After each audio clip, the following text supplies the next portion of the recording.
Hello friends, welcome to secret of Samayal. இன்றைக்கி நம்மளோட சேனலில் நாம் பார்க்க போகிறது ஒரு ஈஸியான ரொம்ப டேஸ்டியான ஒரு சேனக்கிழங்கு ரோஸ்ட்டு தான் நம்ம பார்க்க போகிறோம்.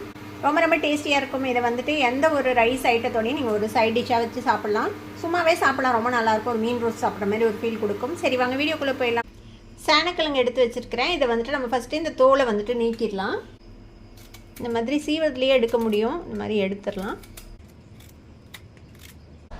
இந்த மாதிரி தோலை வந்துட்டு நல்லா நீக்கிட்டு நல்லா தொடச்சி வச்சுக்கோங்க, மண் இல்லாமல். இப்போ இதை வந்து நம்ம கட் பண்ணிக்கலாம். இது கொஞ்சம் நம்ம பெரிய பெரிய துண்டுகளாக நம்ம கட் பண்ணிக்க போகிறோம். ரொம்ப சன்னமாக இல்லாமல் ஓரளவுக்கு மொத்தமாக இந்தளவுக்கு மொத்தம் இருக்கிற மாதிரி வெட்டி எடுத்துக்கோங்க. இது மாதிரி எல்லாத்தையும் நம்ம வெட்டி வச்சுக்கலாம். இப்போ அடுப்பில் ஒரு பாத்திரத்தில் தண்ணி வச்சுருக்கேன். இதில் வந்துட்டு ஒரு 1/2 டீஸ்பூன் மஞ்சள் தூள் சேர்த்திக்கோங்க. கல் உப்பு சேர்த்திக்கலாம். ஒரு 3/4 அளவுக்கு உப்பு வந்துட்டு இப்போவே சேர்த்திக்குவோம். காயில் அப்போ தான் உப்பு பிடிக்கும். இப்போ இந்த தண்ணியில் நம்ம வெட்டி வச்சுருக்கிற இந்த சேனக்கிழங்குகளை சேர்த்திடலாம்.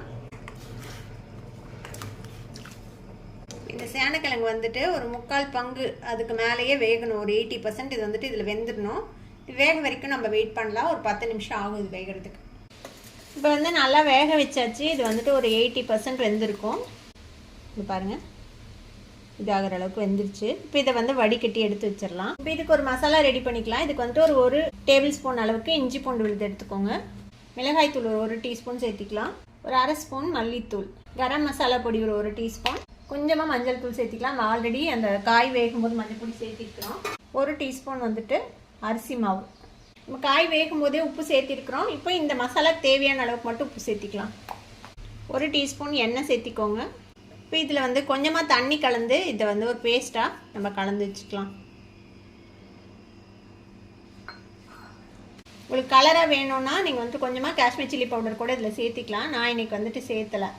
இப்போ இதை வந்து இந்த மசாலாவை இந்த சேனக்கிழங்குல தடவி கொஞ்ச நேரம் ஊற வச்சுருவோம். இப்போ இப்படி எல்லா கிழங்குலையும் நம்ம தடவிடலாம். இப்போ ஒரு இரும்பு கல் அடுப்பில் வச்சுருக்கிறேன். இப்போ இதில் வந்துட்டு கொஞ்சமாக எண்ணெய் விட்டுக்கலாம். மசாலா தடவி வச்சிருக்கிறோம்ல இந்த சேனக்கிழங்கு, அதை வந்துட்டு இதில் வச்சு நம்ம பொரிச்சு எடுக்க வேண்டியதுதான். இப்படியே ஒரு மீடியம் ஃப்ளேமில் வச்சுட்டு 2 சைடும் நல்லா கோல்டன் கலர் வர வரைக்கும் நம்ம வந்துட்டு ஃப்ரை பண்ணி எடுக்க போகிறோம். இந்த மாதிரி 2 பக்கமும் திருப்பி போட்டு நல்லா ரோஸ்ட் பண்ணி எடுத்துக்கோங்க. இப்போ 2 சைடுமே நல்லா ரோஸ்ட் ஆயிடுச்சு. இதை எடுத்துடலாம். நம்ம இது மாதிரியே எல்லா சேனக்கிழங்கையும் நம்ம வந்து ரோஸ்ட் பண்ணி எடுத்துடலாம்.